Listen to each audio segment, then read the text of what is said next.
Everyone, thanks for coming to the Canton Falls Area Historical Society's 33rd annual meeting. And this year we're really pleased to have the Living History Society of Minnesota and their MinneHaHa Players provide our entertainment.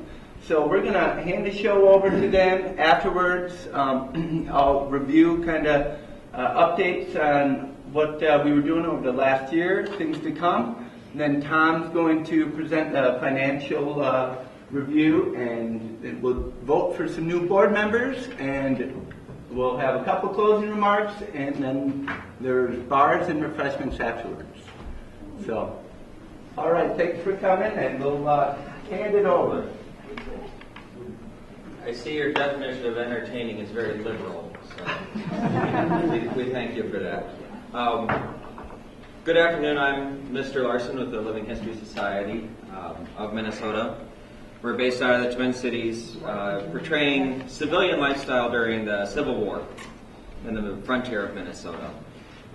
Before we get started, I always like to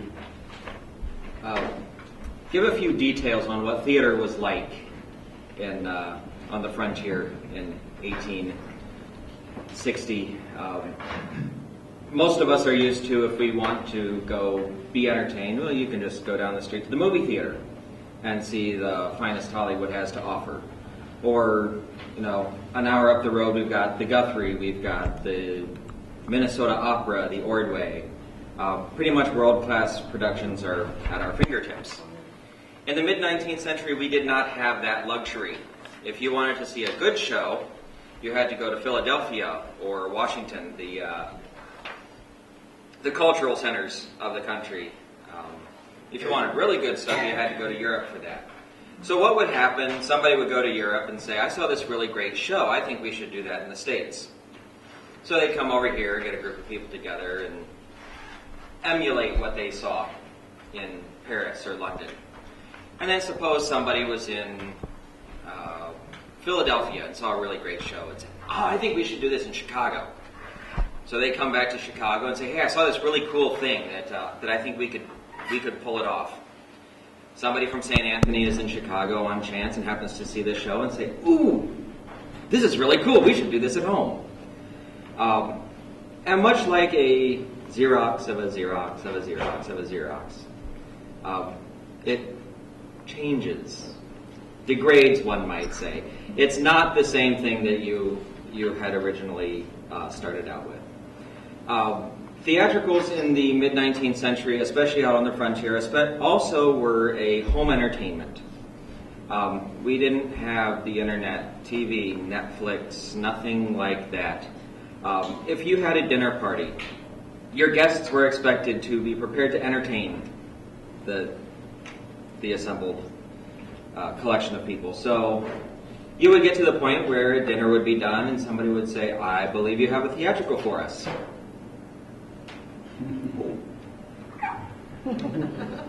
Quick, get some people together, let's rummage through the attic, find some props, and see what we can do. One of the most popular theatrical forms was the tableau vivant, which is the fancy way of saying charades. Tableau vivant is French for living pictures. And much like charades, if you were playing it as a game, several people would get together, come up with a theme. Literary, artistic, biblical. You would raise a curtain, they would get their props and assemble themselves, and the curtain would be lowered, and the assembled guests would guess what this is. So we have taken the idea of the home theatrical, where we're doing a copy of a copy of a copy of a copy of a copy of a show, applied it to a home dinner theater where we're not actors. Somebody was commenting that it kind of looks like I've pulled my servants up to do the show for you tonight. I'm feeling a little overdressed. So we've assembled a group of people who are not actors, who just decided to entertain you guys for the afternoon, went through our attic, found some props, and said, hey, let's do the history of Minnesota in 5 acts with a prologue and interlude. So that's our attempted entertainment for you today. So before we get started, I could use a couple of volunteers. You, and who else wants to be a volunteer? It's very easy. You just have to hold a stick and follow directions. No hitting people with it. Come on up. You will be our curtain holders for this evening. There is your stick. There is your stick. Go ahead and pick it up. And hold it as high as you can. Okay, not quite that high. That looks good enough. Now, the important part of the show for you guys. When I do this, you lower the curtain. When I do this, you raise the curtain. Well done, thank you, and that is our show. Oh, you actually wanted the theatrical. All right, well, as I alleged, this is the history of Minnesota in 5 acts with prologue and interlude. So, what do you suppose comes first? Good job!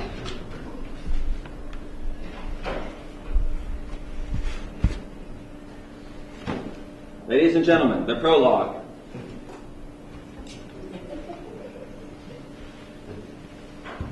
I hope my actors can do better than that. I decided I would regale you with some poetry. Much like modern poetry, period poetry, some of it was very good, some of it was very not. Let me introduce you to some that is very not. The prologue. Here upon this lake of ours, let us now beguile the hours. Don't worry, this won't take hours. I hope. And the stories we will tell of this land we love so well. Forest grandeur, lake serene, waters flowing pure and clean. Stretching fields of waving grain. Here is balm to ease one's pain. In this land by God so blessed, we shall stay as nature's guest.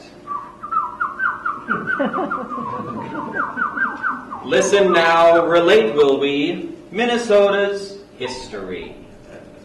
Nature away. So, ladies and gentlemen, the prologue. After the prologue, what do you suppose comes next? Act 1. And what is Act 1, you may ask? Father Hennepin finds the falls. Hopefully they won't be too hard to find.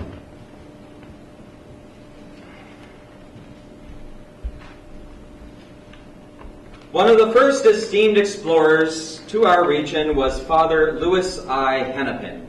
In the spring of 1860, Father Hennepin resolved upon a hazardous undertaking of ascending the mighty Mississippi. He found his way to Minnesota by way of some interesting adventures we will not relate here. And after a fatiguing and dangerous voyage, Mississippi River.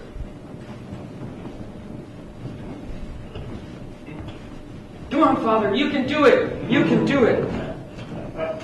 He was the first to stand on Pilot Knob and drink in the Eden-like beauty of all the eye could behold. In October of that year, the Father set out to explore parts of the Mississippi. It was during this trip that he first laid eyes on one of the greatest treasures, that great cataract known as the Falls of St. Anthony.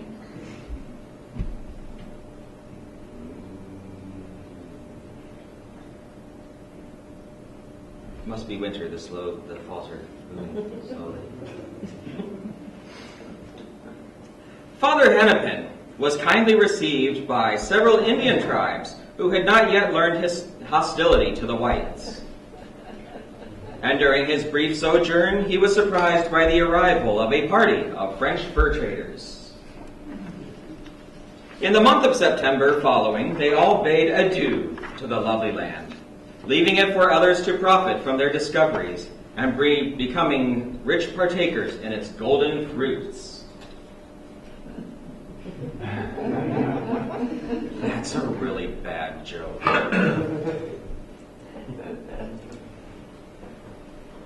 Whoever wrote these jokes just needs... Oh, wait. That was me. So, after Act 1, what do you suppose comes next? Bless you. Act 2. What is Act 2? Minnesota becomes America.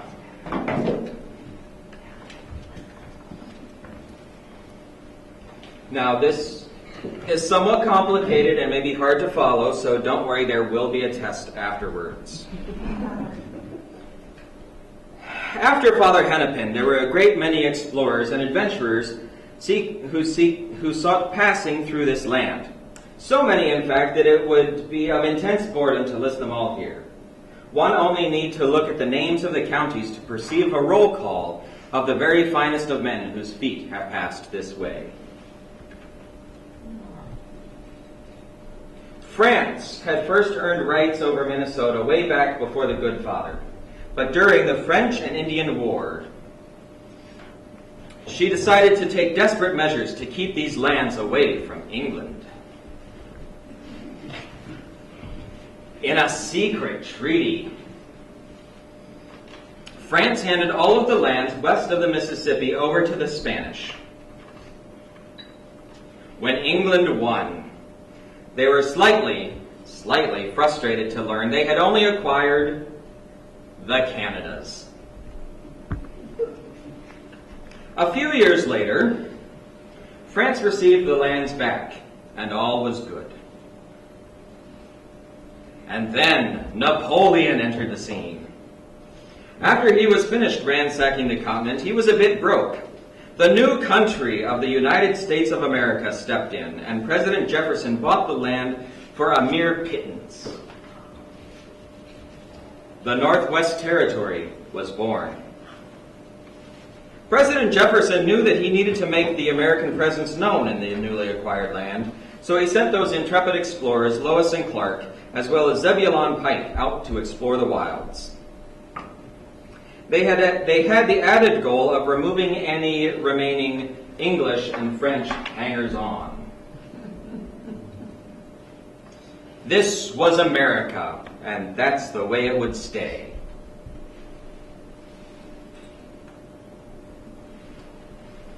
Now, that was just a trifle confusing, so let's review.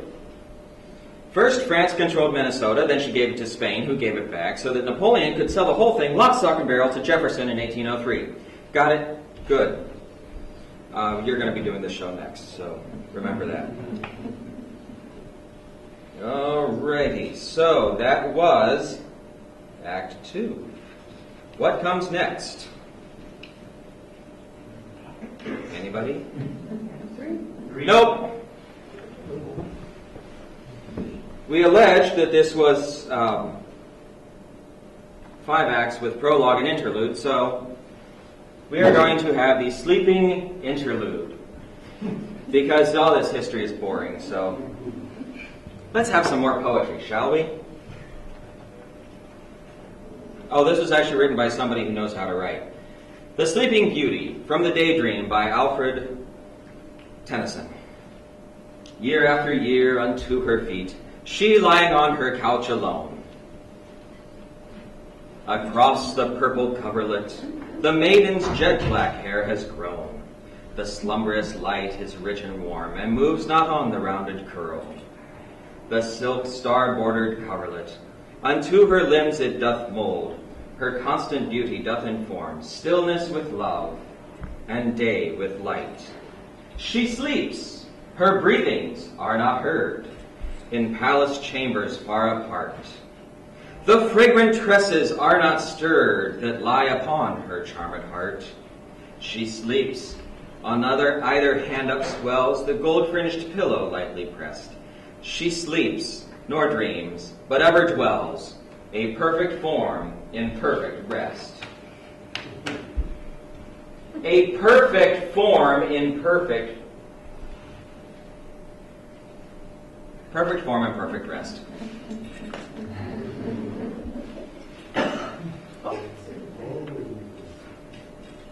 Oh no, all of our secrets have been exposed. Whatever shall we do? So, that was our interlude, the entertaining portion of the show. I hate to say for you guys. The next piece, I'm not familiar with you folks, so I don't know how mixed of company we're in. So I apologize if this is a bit offensive. It's the well, I can't even say it.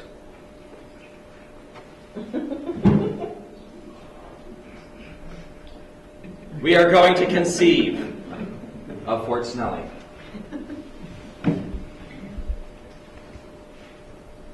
Maybe. This is why you never close your script in the middle of a show.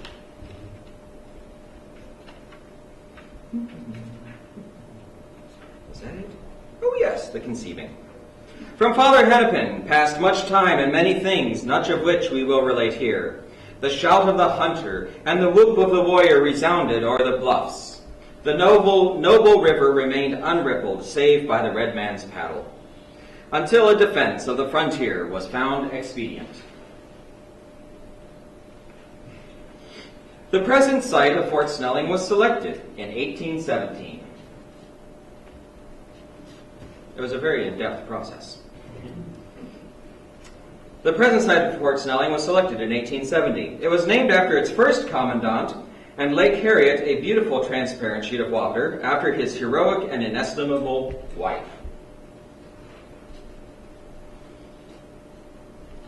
In 1820, Colonel Snelling was appointed to command, prosecuting the work of building with great energy and filling his station with dignity and winning golden opinions from subordinate officers and privates. Mrs. Snelling, true to the noble instinct of woman, would not allow her husband to brave the dangers and privations of the wilderness alone. When the fort was completed, it became the grandest of all frontier forts. Its rock was quarried from the surrounding bluffs of sandstone, the timber cut from along the Rum River. It was an awe-inspiring sight indeed.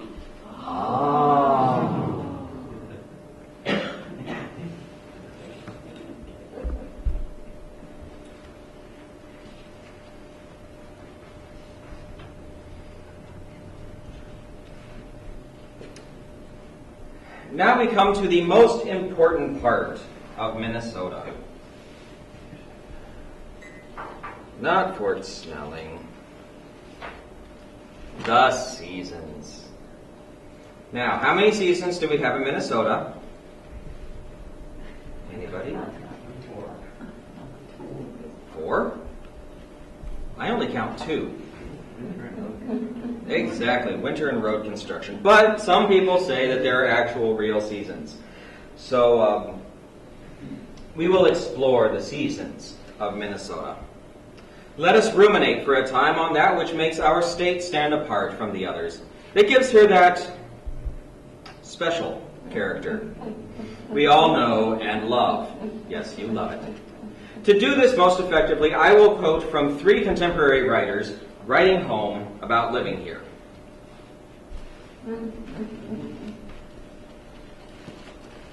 Is it just me or did it snow in here? The severity of our winter has doubtless deterred many who would otherwise have sought homes in its lovely vales. But experience teaches us that we have nothing to fear from its source. The climate of Minnesota is one of its greatest attractions. For healthfulness, it is unsurpassed, elevated on the continent above all miasmatic, arid, malarious influences. It is subject to none of those bilious diseases so common in the lower and southern portions of the West. The atmosphere is bracing, exhilarating, invigorating, and pure. Another writer says, "It is true that the cold here is more intense than in the eastern states in the same latitude, but the winters of Minnesota are far pleasanter, and the human system is less affected by the cold here than in the east. It's a fact generally accepted by all whose experience enables them to form a correct judgment." Enough! We're working here. I tell you, getting some of these kids to work hard. All they want to do is pretend it's winter. So, I'm tired of winter. Let's go to summer. Let's see, we've covered winter. I hope summer's next. Oh, look at that. Summer. Now, I think there is one thing in Minnesota that defines summer more than anything else. A poem by Lord Byron, Ode to a Mosquito.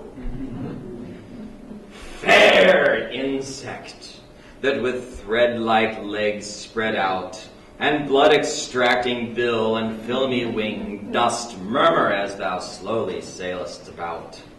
In pitiless ears full many a plaintive thing, and tell how little our large veins should bleed, would we but yield them to thy bitter need. Full angrily men hearken to thy plaint. Thou gettest many a brush and many a curse for saying thou art gaunt and starved and faint. Try some plump alderman. Try some plump alderman and suck the blood enriched by generous veins, engorged by costly meat, on well-filled skins, sleek as thy native mud. Fix thy light pump and press thy freckled feet. These corks are drawn, and the red vintage flows to fill the swelling veins for thee.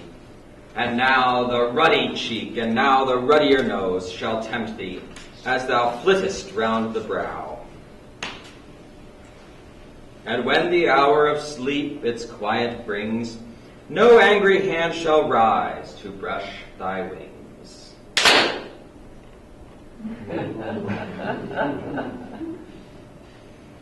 Ladies and gentlemen, the mosquito, the way I like them. So, by my count, we have now had a prologue, an interlude, 1, 2, 3, 4 acts, which leaves our finale, Minnesota as El Dorado. For centuries, the mighty Northwest smiled in unpraised beauty. The red man remained undisputed and undisturbed owner of the soil. His light canoe skimmed the surface of crystal lakes, glittering in the sun's rays. And radiant with reflected floral beauty, the dancing streamlet sweetly harmonized with the gentle breeze and the woodbird's notes. Trees of 100 years grew old and died on its mysterious mounds that o'erlook the rivers or that rise in the dim forest. But in the great plans and purposes of Jehovah, a moral dawn appears. The march of empire is westward, on it rushes, till it has pushed beyond the Great Lakes. The iron horse, more mighty than Pegasus, the flying horse of yours, is neighing far, far beyond, and making widely separated Atlantic and Mississippi to meet.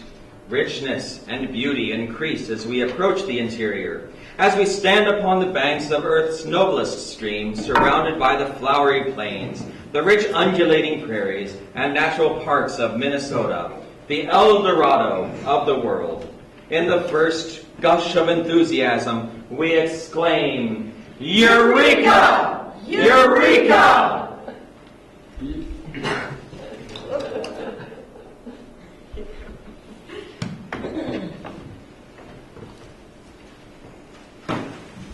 I got nothing else. Ladies and gentlemen, that was the history of Minnesota in 5 acts with prologue and interlude.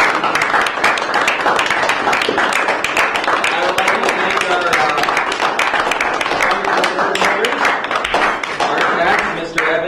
Scoresmo, Mrs. Dosh, and Mrs. Hathaway. Again, I am Mr. Larson with the Living History Society of Minnesota, and it has been our pleasure to spend some time with you guys today.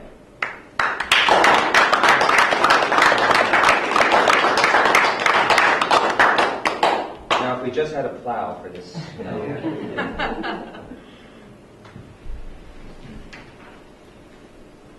Back to you, Bumps.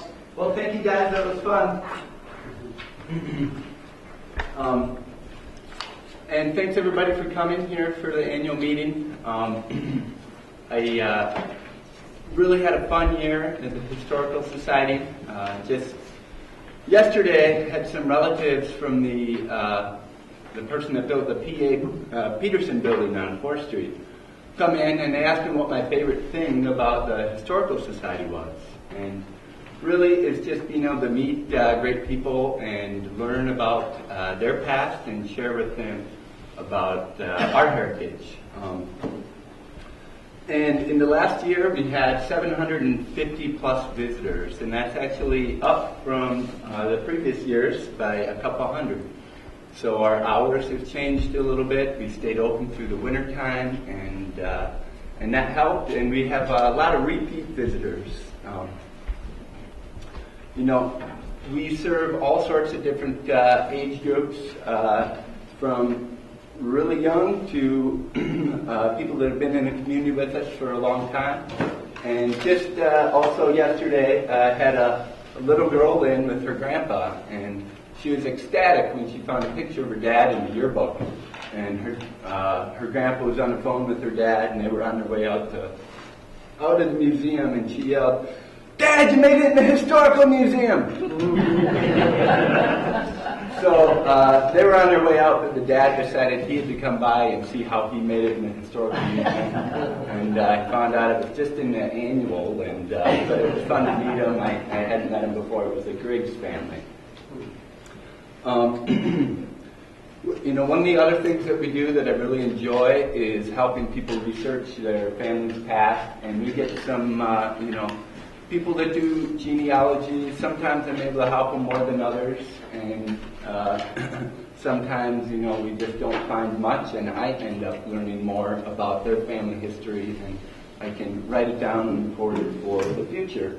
Most recently, I got an easy request, and that was, I think on Thursday by email. A lady, Janine Walls, called, left a message, and I called back. And she was wondering about the gas station, Phillips 66 on 4th Street, if we had any pictures of it, and if we knew anything about Marv Wedden. And so we can certainly help you do some preparations for the annual meeting. I'll get back to you soon.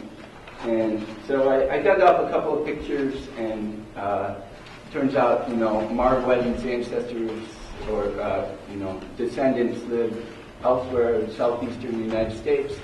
And so I sent a couple of photos, and then I grabbed a picture of Marv Wedden in a fez from the Imperial Order of Muscovites, and I relayed the story that in 1954, the Emperor Haile Selassie was in Minnesota with the ambassador to Ethiopia. And they were doing tours around Minnesota, and they were coming through Cannon Falls. And for, the people in Cannon Falls, 52 came right through, was on 4th Street. They were excited, and a couple hundred people, so I've read, were lining the streets and had American flags and were ready to greet them. And minutes passed on, and it turned out an hour passed, and Marv Wedden decided that he'd pull a prank, and he organized entourage of 3 cars, the last one being a convertible. And some gentleman had left his fez from the Imperial Order of Muscovite, so he put on a robe, hopped in the backseat of the convertible, and the entourage drove down 4th Street. He was waving and smiling, everybody waved back at him, and apparently he pulled off the prank because everybody dispersed, and 5 minutes later, the Emperor of Ethiopia drove through Cannon Falls without an impression, and nobody was there to. So, Janine Walls, I haven't met her yet. She can try and come up next week. She lives in Rochester, but she was so thrilled to be able to, find out a little bit for these people. and is confident that her grandchildren are going to get I don't know if it's her grandchildren, but the guy that she's looking for are going to be just thrilled to find out these stories. And, with so many people in the community that remember stories of the past, I can get stories from other people, and hopefully I can share with her more next weekend. So that's another one of the things that I really enjoy doing. Another opportunity I've had this last year, and for the Historical Society, is outreach in the community.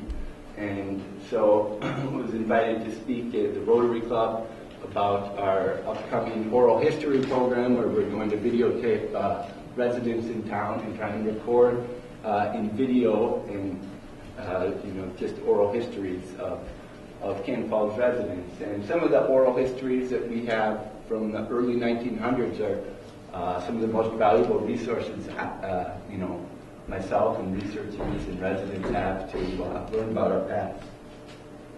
I got invited to speak at the Shepherd Center, which was great, and just shared with them about what the Historical Society does and how I got involved with it, and a little bit about the Dakota conflict of 1862 and kind of primary document from James Schofield and his involvement in New Ulm after the uprising, and read a letter there and did a little slideshow.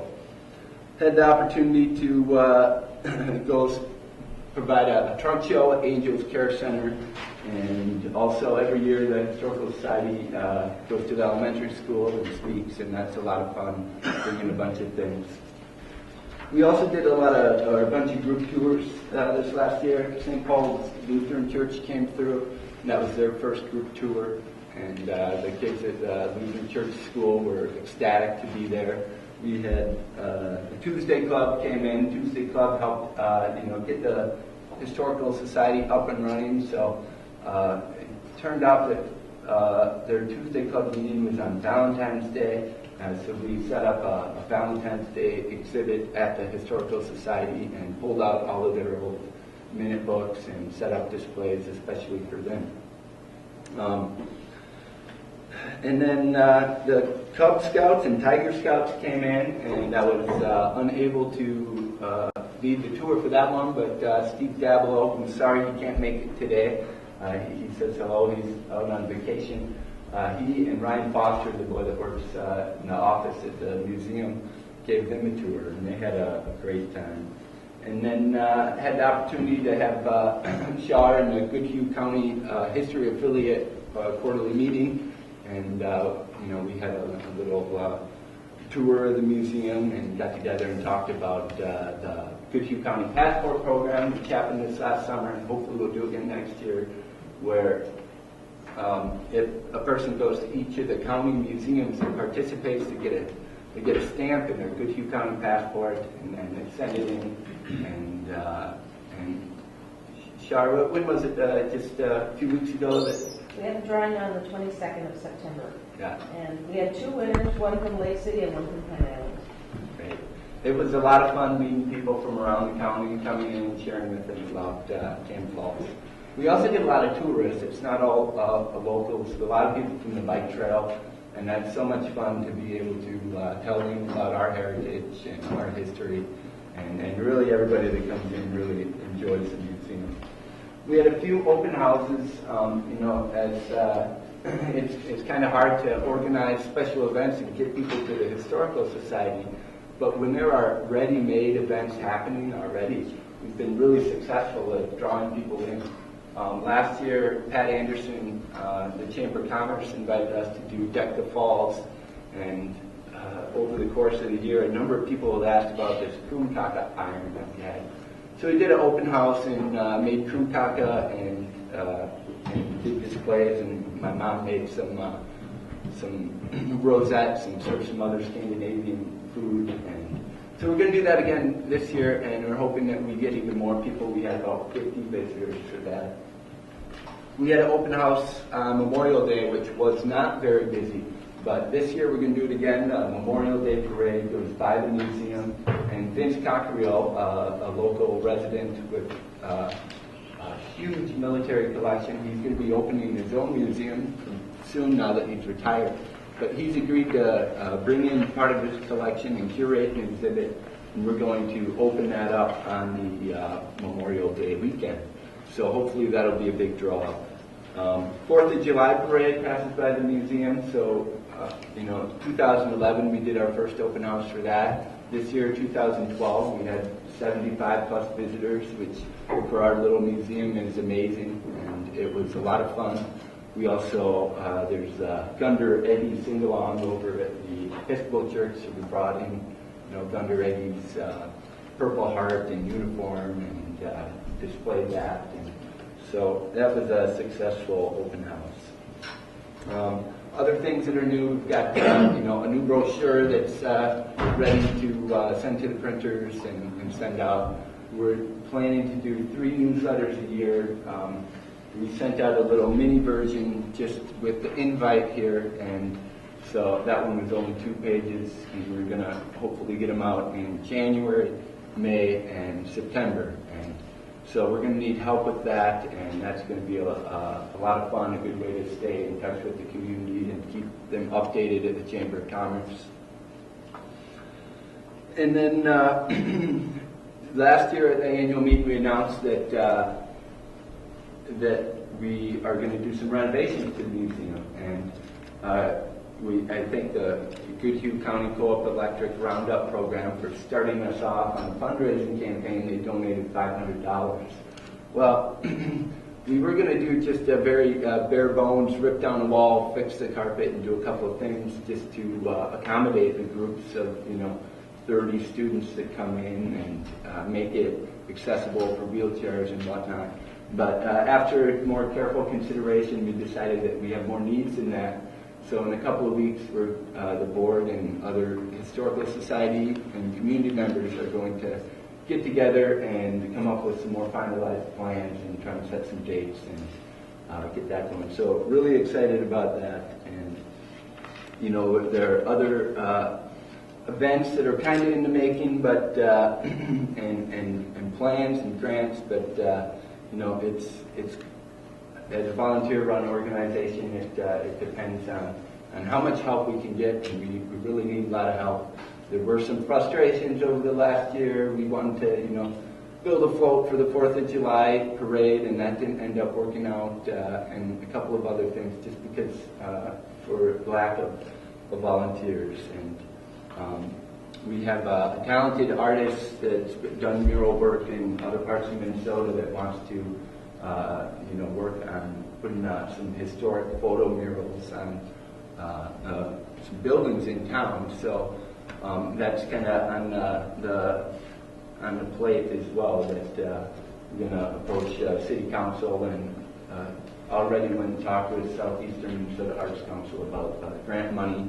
And Steve DeLage is his name. He was awarded that grant for a project in Owatonna, and he'll be doing most of the work for the grant writing on that. And if we are successful, we'll have a capstone event next summer for that. And with that, I'd like to hand it over to Tom Monroe, financial report, and then every year we have 2 openings on the board of directors. So after Tom's done with the report, we'll vote on a couple of members.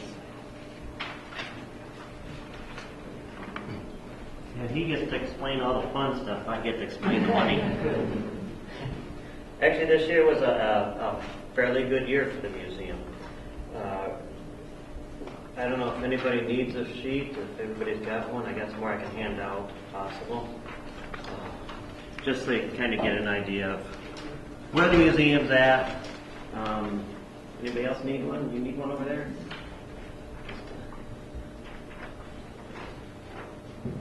Missed you guys, didn't I? Okay, good job. Actually, this is brand new. Oh, brand new. Yeah. I'm impressed. Yeah, literally. I got back Friday from school, and I was gone for 2 months.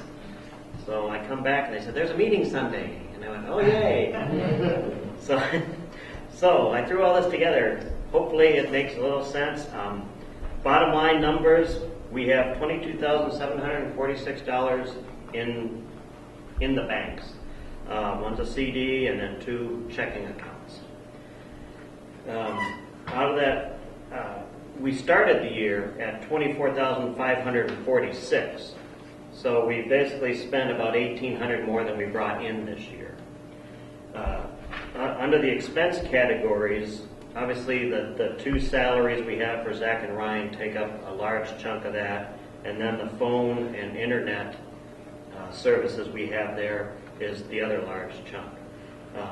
After that, between office supplies, any archival materials we need to pick up, meetings like this where we bring in the MinneHaHa Players, those type of things add up, but basically we stayed pretty well within budget.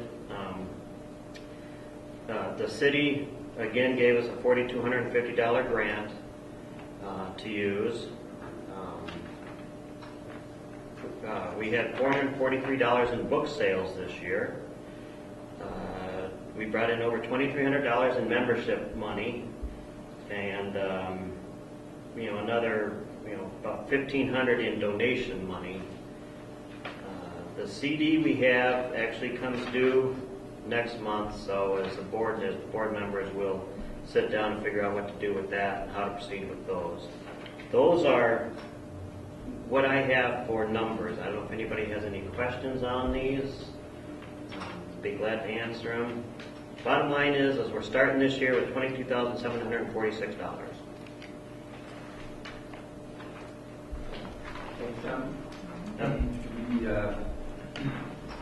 And as boards, that needs to be voted and approved upon. In Steve's absence, maybe I'll ask for a motion from the floor for accepting the treasurer's report.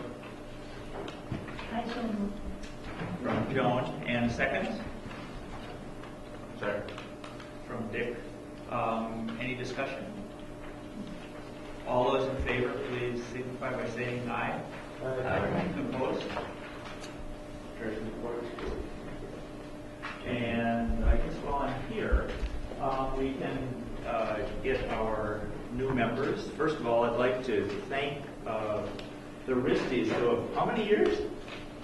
27. 27 years. The Risties have put in a fair amount of time on this board, and we really want to. Maybe we should really thank them. Great having them around. They've been more than loyal. We have 2 openings for a 3-year position this year, and we've been very fortunate to have Meg Judge, who I've known for, about a million years, I guess, a long time. Meg and I used to teach at school together. She was a school nurse for a long time and has been active as a storyteller. Her name keeps coming up as a phenomenal storyteller in town, and her talents are going to be so perfect for this organization. So she has volunteered to do that for 1 3-year term. And Paul Ringgold has also volunteered. Paul and I were on the county board for 3, I was there for 3 years. Paul was, I don't know, lots of time. A while. A while, right. And I think you will find, Paul, that it's really great putting some energy into our local board, and that's largely due to Zach, who's just added lots of energy to this organization. It's just been a treat. I mean, I've known Zach since school, as when he was a kid in class, and it's just been wonderful watching him not only grow up but take charge of things, and he's provided a great deal of energy. So, are there any other nominations from the floor for these 2 positions? Okay, so we need to vote on Paul's and Meg's acceptance. Let's see, should we make a motion to that effect? I would guess we should. I'll make a motion to approve both. Okay. As new board members for 3 years. Okay, and is there a second to that motion from Tom? Second. From Al Johnson? Is there any discussion? All those in favor of accepting Paul and Meg as new 3-year members, say aye. Aye. Opposed? Great. Congratulations, you guys. It's really nice to have you. Thank you.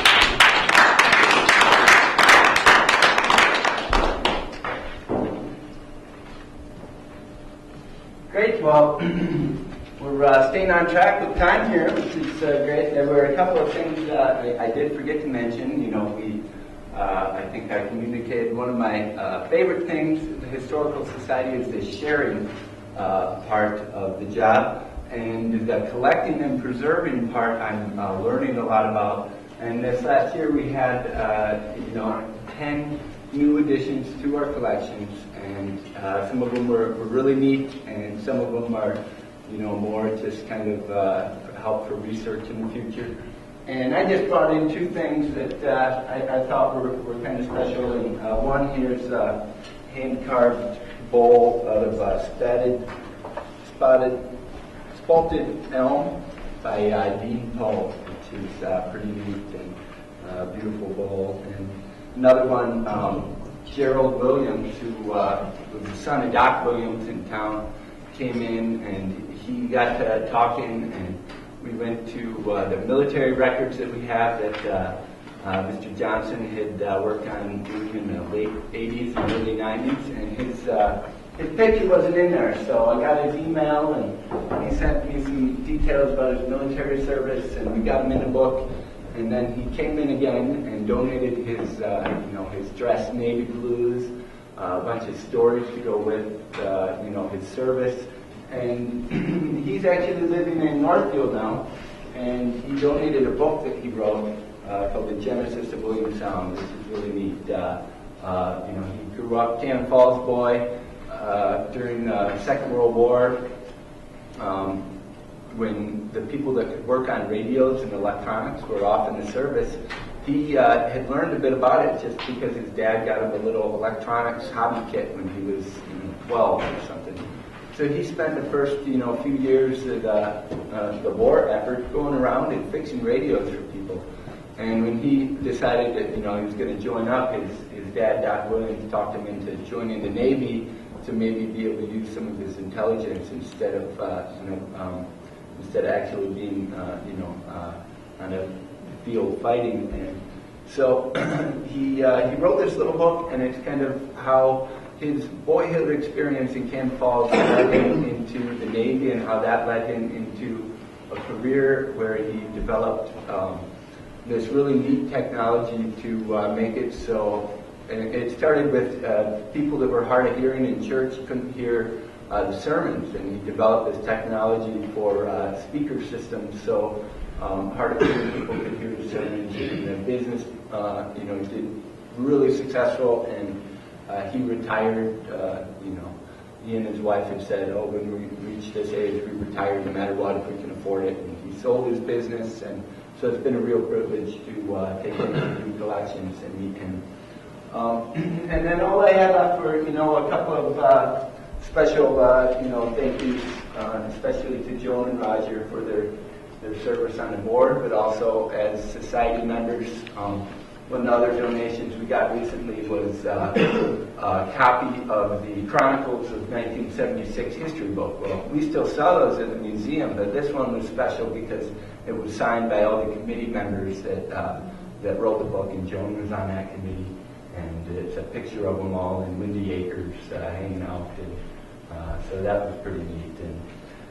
And thank the City of Cannon Falls. It's because of their support that we have a historical society, and that they own the building, they pay for our utilities, and give us allocate a grant towards us for operation expenses, which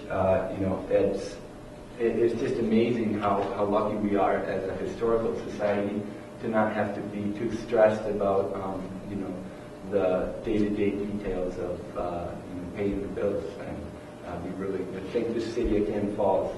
Rotary of Cannon Falls made a very generous donation towards to the museum for us to buy Past Perfect software, which is going to be great for helping us preserve our collection and making it available and accessible.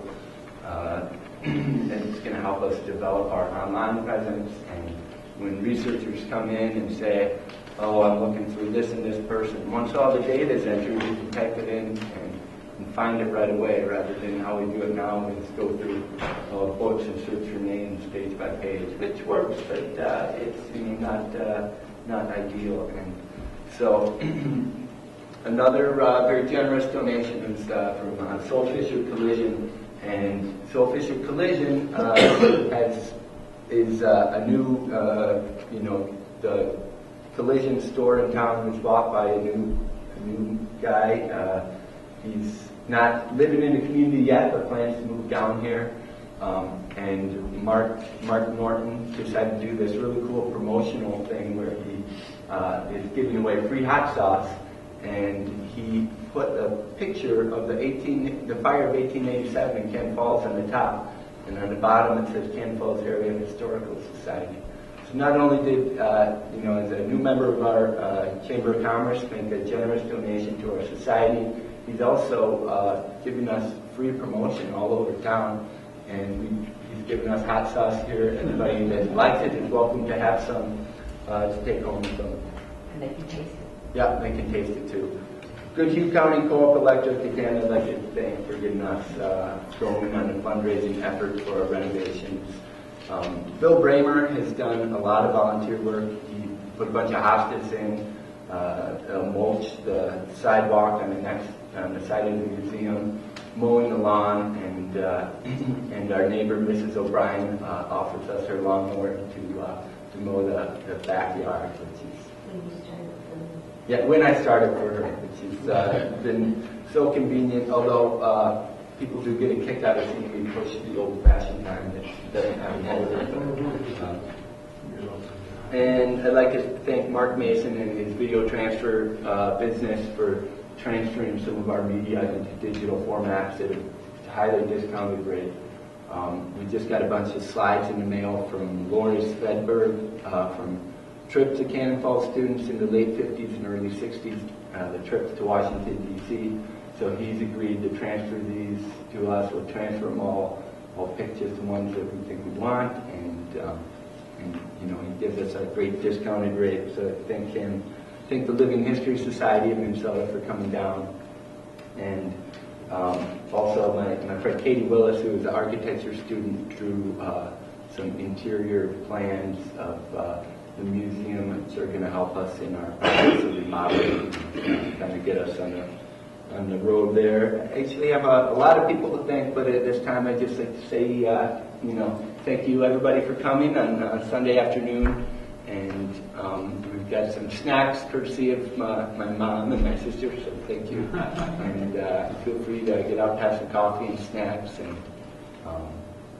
and if you are interested in heading over to the museum, I'll be over there a little bit later and open till about 3:30. So. Okay.